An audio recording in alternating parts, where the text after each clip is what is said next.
चाक है जिगर फिर भी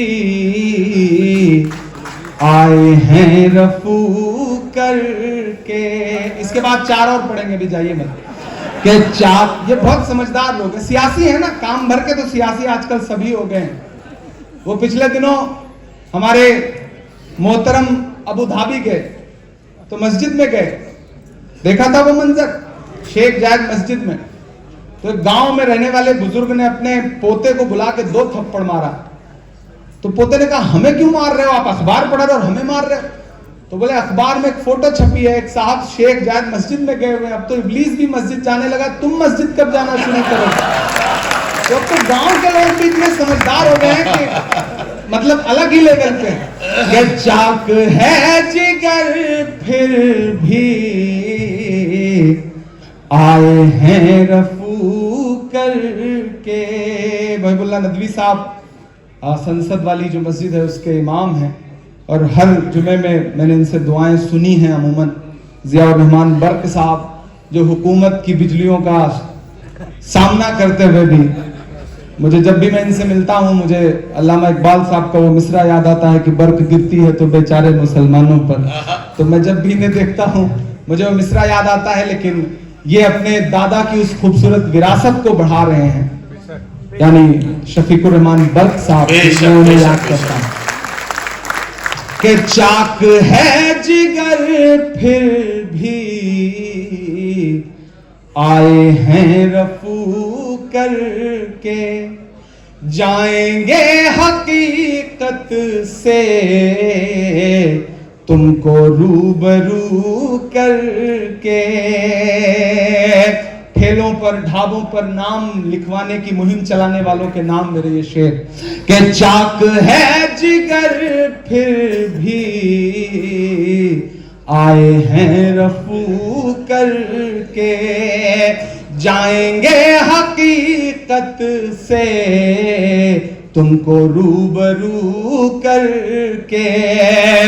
प्यार की बड़ी इससे और मिसाल क्या होगी। ये जो अगली सफों में बैठे लोग हैं इनकी तालियां नहीं चाहिए, आपकी बजनी चाहिए कि प्यार की बड़ी इससे और मिसाल क्या होगी। हम नमाज पढ़ते हैं गंगा में वजू कर, नमाज पढ़ते हैं गंगा में वजू करके, हम नमाज पढ़ते हैं गंगा में वजू करके। शुक्र मैं फिर मिलूंगा आपसे, बहुत शुक्रिया। आखिर में जाते जाते नहीं जमने वाला था, ये 4 मिसरे और पढ़ दूं। में बुके उठा के चले गए। फलिया देखिए बहुत सारी नज़मों की फरमाइश है, फ्री में इतना ही पढ़ सकता हूँ, इससे ज्यादा और पढ़ने का मन नहीं कर रहा है, मतलब थक गया हूँ, सही बात है। और सुबह शक्ति भाई, अनिल भाई और अखिलेश भाई को पता है कि 10:30 बजे मकर द्वार पे खड़े होकर के फिर से नारे शुरू करने हैं। कौन सा? अच्छा ठीक हाँ ठीक हाँ, एक गजल के लिए मुझे मेरे भाई ने याद दिलाया, मैं उसके 2-3 शेर पढ़ देता हूँ। आज तारीख है हैरान कहाँ चूक हुई। 5-7 मिनट और बाकी हैं, आप जैसे हैं जहां हैं। मैं कभी कभी सोचता हूं कि ऐसा नहीं है कि दुनिया के सारे जुल्म सितम के पहाड़ हम ही पे टूट रहे हैं, हमें अपने गिरेबान में भी झांकना पड़ेगा दोस्तों।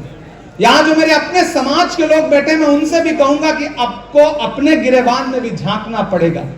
हमें उन चीजों को कंडम करना पड़ेगा कि अगर मुरादाबाद में किसी बच्ची को, किसी जाती हुई खातून को पीछे से आकर के कोई बदतमीजी करके उसको मोलेस्ट करने की कोशिश करता है तो उसका नाम चाहे आदिल हो या उसका नाम कुछ भी हो, पुलिस की गोली या पुलिस की लाठी उस पर बरसती है तो हमें पुलिस की तारीफ करनी पड़ेगी। ऐसे बदतमीजों और ऐसे खराब लोगों के खिलाफ बोलना पड़ेगा। हमारे साथ मसला क्या है ना, हम चाय की दुकान पे बैठते हैं तो हुकूमत बना देते हैं, बिरयानी खाते खाते दिल्ली वाली सरकार बदलते हैं, दाल चावल खाते खाते अपने सूबे वाली। फिर जिस दिन वोट देना होता है या जिस दिन मतदाता सूची में नाम बढ़वाना होता है, हम आराम से घर बैठ जाते हैं। मैं एक मतला और 2 शेर पढ़ के इस प्रोग्राम के आखिर तक पहुंचता हूं कि आज तारीख है हैरान, कहां चूक हुई। ये जो बुजुर्ग बैठे हैं, जो चचा लोग बैठे हैं, आप अभी घोड़े की जीन से उतरे नहीं है, हाथ से शमशीर गई नहीं है, इसलिए शेर पढ़ रहा हूं कि आज तारीख है हैरान, कहां चूक हुई। सोचिएगा कभी सुल्तान, कहां चूक हुई। सोचिएगा कभी सुल्तान, कहां चूक हुई। के हल हुआ करते थे दुनिया के मसाइल जिनसे, हल हुआ करते थे दुनिया के मसाइल जिनसे। मसला अब हैं मुसलमान, कहां चूक हुई। मसला अब हैं। और एक शेर सुनिएगा कि तुम पे दौलत भी है, तादाद भी ताकत भी है। तुम पे दौलत भी है, तादाद भी ताकत भी है। फिर भी हो बेसरो सामान, कहां चूक हुई। फिर भी हो बेसरो सामान, कहां चूक हुई। और एक बहुत जरूरी शेर,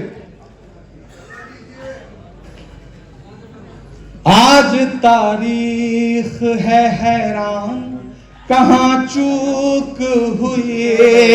रह गया किस लिए तू इल्म हुनर में पीछे, रह गया किस लिए तू इल्म हुनर में पीछे।